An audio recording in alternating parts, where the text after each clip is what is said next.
지금 이 순간 전 세계 원유 수송량의 약 20%가 통과하는 폭 33km짜리 해협 하나가 봉쇄되어 있습니다. 그리고 트럼프 대통령은 이란의 군사력을 100% 파괴했다고 선언했습니다. 그런데 말입니다. 그 선언을 한 바로 그 사람이 한국에 군함을 보내라고 압박하고 있습니다. 군사력을 완전히 박살냈다면서 왜 다른 나라 군함이 필요한 걸까요? 이 모순 하나에 오늘 영상의 모든 답이 들어 있습니다.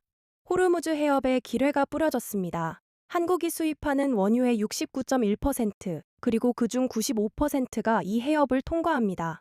유가 $100 시나리오가 단순한 공포 마케팅이 아니라 실제 수치로 계산되는 지금, 여러분의 포트폴리오가 이 지각 변동에서 어느 방향으로 움직일지 오늘 경제학 몬스터가 처음부터 끝까지 설계해 드리겠습니다. 이 영상 지금 바로 좋아요 먼저 눌러두십시오. 끝까지 보고 나서 누르려고 하면 10중 8구 까먹습니다. 경험상 그렇습니다. 자, 시작하겠습니다.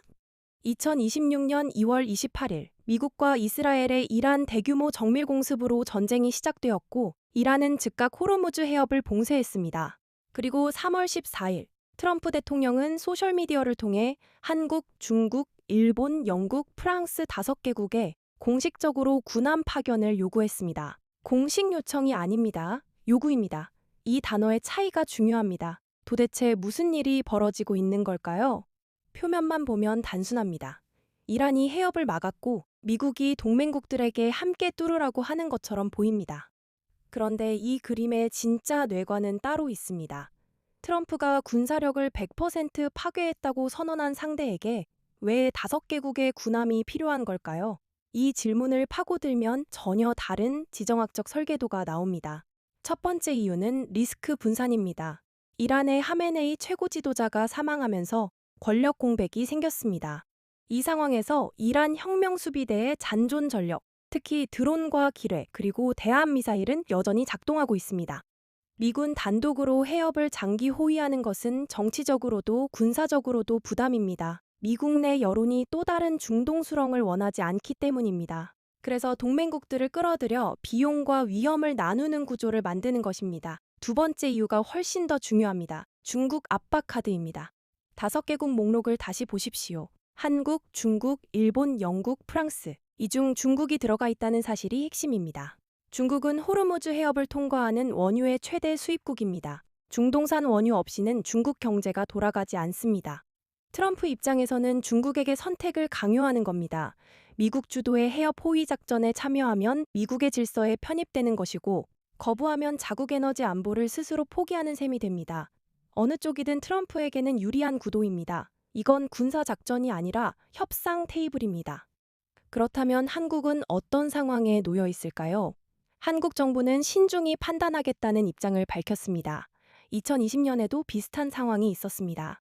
당시 청해부대의 작전 범위를 호르무즈 해협 인근으로 확대하는 방식으로 미국의 요청에 응했습니다. 이번에도 같은 방식이 거론됩니다. 직접 파병은 아니지만 사실상 파병에 준하는 결정입니다. 그리고 이 결정이 시장에 어떤 신호를 보내느냐가 투자자 입장에서는 훨씬 중요한 변수입니다. 지금까지 왜 이 사태가 단순한 중동 분쟁이 아닌지 설명했습니다. 이제 이 사태가 실제로 여러분의 계좌에 어떤 충격파를 만들어내는지 호르무즈 봉쇄 시나리오를 숫자로 해부해 보겠습니다. 한번 상상해 보세요.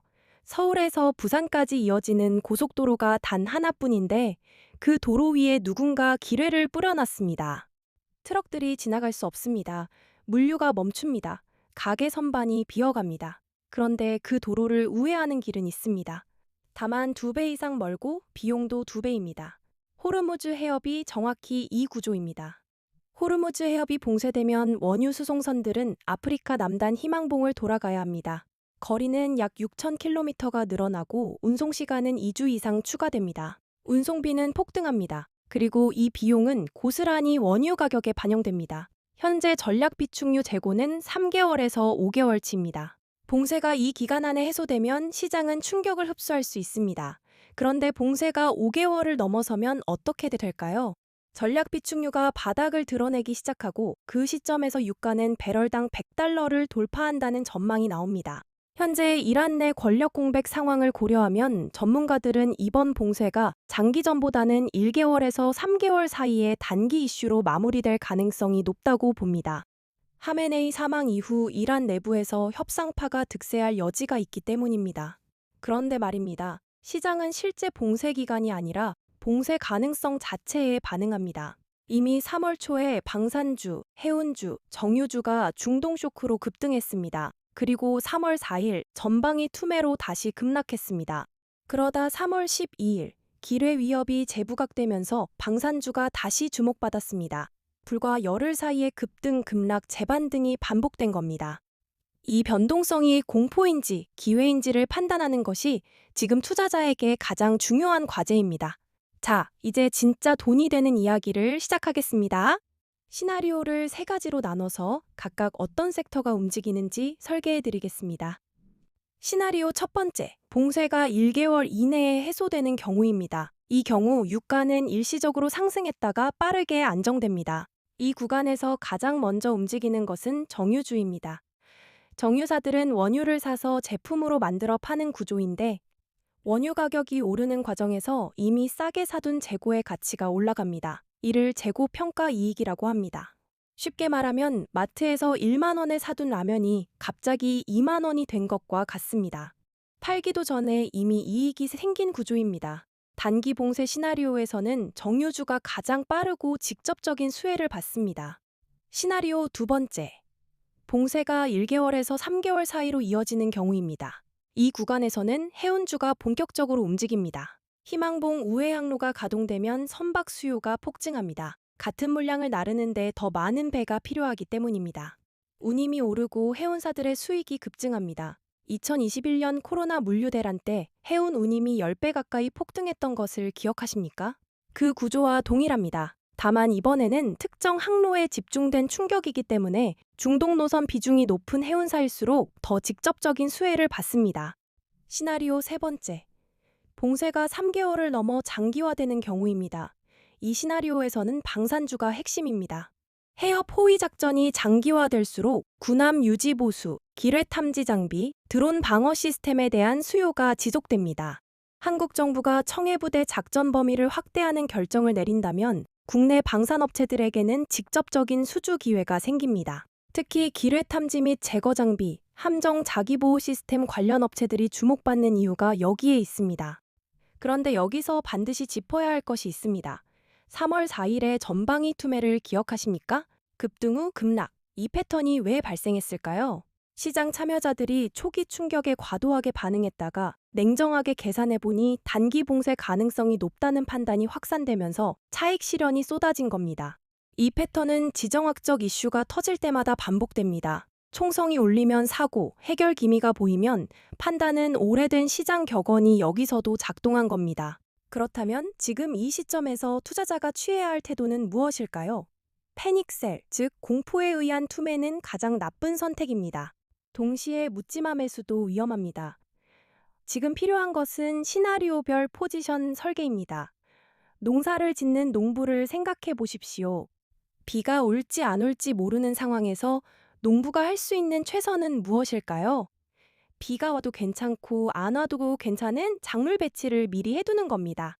투자도 똑같습니다. 봉쇄가 단기에 끝나도 수익이 나고 장기화되어도 손실이 제한되는 포트폴리오 구조를 만드는 것이 목표입니다. 구체적으로 설명하겠습니다. 현재 시점에서 포트폴리오를 구성한다면 정유 관련 비중을 30%, 해운 관련 비중을 25%, 방산 관련 비중을 20%, 그리고 나머지 25%는 현금성 자산이나 안전자산으로 유지하는 구조를 고려할 수 있습니다. 이 비율의 핵심은 3가지 시나리오 중 어느 하나가 현실화되더라도 전체 포트폴리오가 한 방향으로 쏠리지 않는다는 점입니다. 정유 비중이 가장 높은 이유는 단기 봉쇄 가능성이 현재로서는 가장 높게 점쳐지기 때문입니다. 하메네이 사망 이후 이란 내 협상파의 움직임, 그리고 미국의 전략 비축유 방출 카드를 고려하면 3개월 이내 해소 가능성이 상대적으로 높습니다. 그 구간에서 정유주의 재고 평가 이익이 가장 확실한 수혜입니다. 해운 비중 25%는 봉쇄가 예상보다 길어질 경우를 대비한 해지입니다. 운임지수가 본격적으로 오르기 시작하는 신호가 보이면 이 비중을 늘리는 방식으로 대응할 수 있습니다. 방산 비중 20%는 장기화 시나리오에 대한 옵션입니다. 그런데 여기서 주의할 점이 있습니다. 방산주는 이미 3월 초 급등 후 조정을 받았습니다. 지금 시점에서 방산주를 매수한다면 고점 추격 매수가 될 위험이 있습니다. 따라서 방산주는 한국 정부의 청해부대 작전 범위 확대 결정이 공식화되는 시점을 트리거로 삼아 진입하는 전략이 더 합리적입니다. 뉴스가 나오기 전에 미리 포지션을 잡는 것과 뉴스가 나온 후 추격하는 것은 완전히 다른 리스크 프로파일을 가집니다. 현금 25%의 역할도 중요합니다. 지정학적 이슈는 예측 불가능한 변수가 많습니다.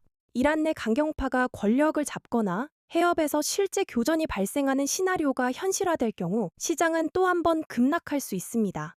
그 순간이 오히려 매수 기회입니다. 현금은 그 기회를 잡기 위한 탄약입니다. 탄약이 없는 사냥꾼은 아무리 좋은 사냥터에 있어도 아무것도 할 수 없습니다. 지금까지 3가지 시나리오와 포트폴리오 배분을 설명했습니다. 이제 이 모든 분석의 핵심을 하나로 압축해드리겠습니다. 호르무즈 사태를 바라보는 2가지 시선이 있습니다. 하나는 불안한 관중의 시선입니다. 뉴스를 보며 걱정하고 주가가 오르면 뒤늦게 쫓아가고 떨어지면 공포에 팔아버리는 패턴입니다. 다른 하나는 전략가의 시선입니다. 시나리오를 미리 그려두고 각 시나리오에 맞는 포지션을 설계하고 시장이 움직이는 방향을 확인하면서 차분하게 실행하는 패턴입니다. 워런 버핏은 이런 말을 했습니다. 남들이 탐욕스러울 때 두려워하고 남들이 두려워할 때 탐욕스러워지라고. 지금 시장은 두려움과 탐욕이 열흘 단위로 교차하고 있습니다. 이 변동성 자체가 기회입니다. 단, 준비된 사람에게만 그렇습니다. 오늘 경제학 몬스터가 설계한 분석 틀을 요약하면 이렇습니다. 트럼프의 군함 파견 요구는 군사작전이 아니라 지정학적 협상 도구입니다. 호르무즈 봉쇄는 단기 해소 가능성이 높지만 장기화 리스크를 무시해서는 안 됩니다. 정유주는 단기, 해운주는 중기, 방산주는 장기화 시나리오의 수혜 섹터입니다. 그리고 현금 25%는 다음 급락 시 매수 탄약으로 반드시 유지해야 합니다. 지식이 있어도 실행하지 않으면 아무 의미가 없습니다. 지금 이 순간이 포트폴리오를 점검하고 재설계할 가장 빠른 시점입니다. 내일로 미루면 내일의 시장은 오늘과 다른 가격을 제시합니다. 망설임 자체가 리스크입니다. 댓글로 여러분의 현재 포트폴리오에서 방산, 정유, 해운 비중이 어느 정도인지 알려주십시오. 경제학 몬스터가 직접 읽고 다음 영상에 반영하겠습니다. 그리고 아직 구독 안 하셨다면 지금 바로 누르십시오. 이 채널 한번 알고 나면 계속 찾게 됩니다. 그건 제가 보장합니다. 경제학 몬스터였습니다. 다음 영상에서는 유가 100달러 시나리오가 현실화될 경우 한국 소비자 물가 지수와 가계 가용소득에 어떤 충격이 오는지, 그리고 그 충격을 방어하는 자산 배분 전략을 다루겠습니다. 오늘보다 더 중요한 이야기가 기다리고 있습니다.